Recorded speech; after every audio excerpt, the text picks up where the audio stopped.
साथियों नमस्कार, मैं प्रमोद कुमार आपका स्वागत करता हूं एक और नई वीडियो में। किसान भाइयों, क्या आपको भी धान की फसल में सबसे मुश्किल कार्य यही लगता है कि धान की फसल में कल्ले कैसे बढ़ाएं? क्योंकि मेरी बहुत सारे किसान भाइयों से बात होती है जो धान की खेती करते हैं, उनमें से अधिकांश किसान भाइयों का यही कहना है कि धान की फसल में सबसे कठिन कार्य है कल्लों की संख्या बढ़ाना। अगर आप भी यही मानते हो कि धान की फसल में सबसे कठिन कार्य कल्लों की संख्या को बढ़ाना है, तो किसान भाइयों आज मैं आपके इस कठिन कार्य को बहुत ही आसान करने वाला हूं, क्योंकि मेरा मानना है कि धान की फसल में कल्लों की संख्या को बढ़ाना बहुत ही आसान है। बस आपको सही समय पर सही खादों का बिखराव करना होता है और ढेर सारे स्वस्थ कल्ले बनकर तैयार हो जाते हैं। जैसा कि किसान दोस्तों आप देख पा रहे हो, ये जो आप हमारी धान की फसल देख पा रहे हो, ये मात्र 35 दिन की धान की फसल है।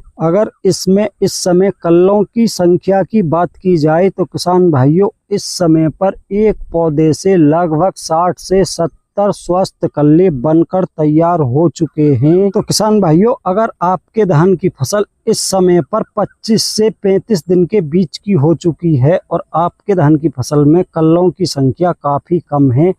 और आप ये चाहते हो कि आपके धान की फसल में भी ढेर सारे कल्ले बनकर आए, तो किसान भाइयों आपको इस समय पर कौन से खाद डालने होंगे जिनको डालने के बाद आपके धान की फसल में भी ढेर सारे स्वस्थ कल्ले बनकर आए, जैसा कि आप हमारे धान की फसल में देख पा रहे हो। तो किसान भाइयों, आपको धान की फसल में ऐसे खादों का बिखराव करना होगा जो धान की फसल में सबसे अधिक कल्ले बनाने का कार्य करते हैं। तो आपको लेना होगा 35 से 40 किलो यूरिया 1 एकड़ के लिए। उसी के साथ किसान भाइयों आपको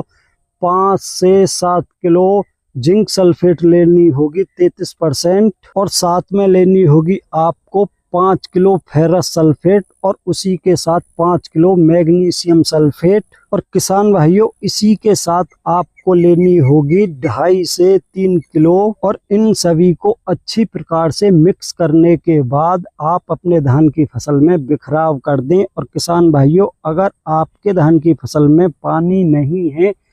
तो कोशिश करें कि 2-3 रोज तक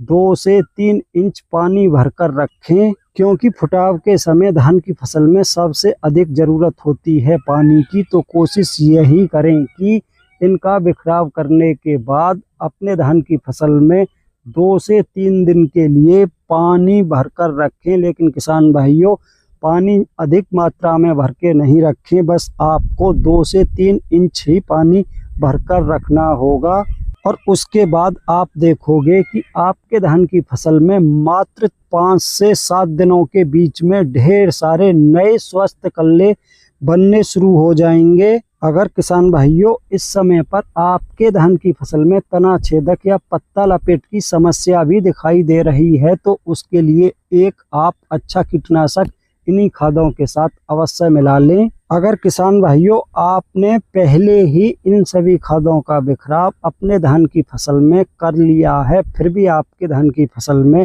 कल्लों की संख्या काफी कम है, तो हो सकता है कि आपके खेत की मिट्टी में कोई कमी हो, जिस कारण से इन खादों का बिखराव करने के बाद भी आपके धान की फसल में कल्लों की संख्या नहीं बढ़ पाई। तो किसान भाइयों, उसके लिए आपको ऐसा क्या करना है कि आपके धान की फसल में ढेर सारे स्वस्थ कल्ले बनकर आए। अगर आप ये जानना चाहते हो तो किसान भाइयों कमेंट करना, अगली नई वीडियो में आपके लिए एक ऐसा फॉर्मूला बताऊंगा जो काफी सस्ता भी है और काफी दमदार फॉर्मूला है। उसे आजमाने के बाद किसान भाइयों आपके धान की फसल में चाहे किसी भी कारण से कल्ले नहीं बन पाए हों, लेकिन किसान भाइयों उस फॉर्मूले को आजमाने के बाद आपके धान की फसल में ढेर सारे कल्ले बनकर आएंगे। अगर आप उस फॉर्मूले के बारे में जानना चाहते हो तो किसान भाइयों कमेंट अवश्य करना। तो भाइयों आज की वीडियो में इतना ही था। वीडियो पसंद आई हो तो वीडियो को लाइक करें, दूसरे किसान भाइयों के साथ ज़्यादा से ज़्यादा वीडियो को शेयर करें और जिन भाइयों ने अभी तक हमारा चैनल सब्सक्राइब नहीं किया है